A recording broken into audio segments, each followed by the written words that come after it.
In this guide, you will learn how to disable automatic restrictions on your Binance account. Follow these steps carefully to ensure a smooth process. Step 1. Log into your Binance account. Visit the Binance website or open the app and log in using your credentials. Ensure you have access to your two-factor authentication method if it is enabled. Step 2. Navigate to Security Settings. Once logged in, go to your account settings. Look for the Security tab in the menu.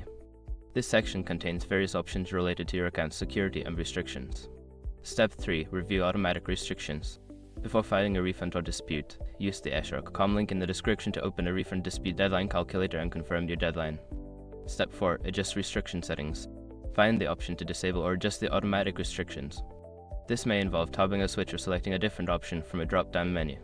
Make sure to read any warnings or information provided. Step 5. Save changes and confirm. After making your adjustments, be sure to save the changes.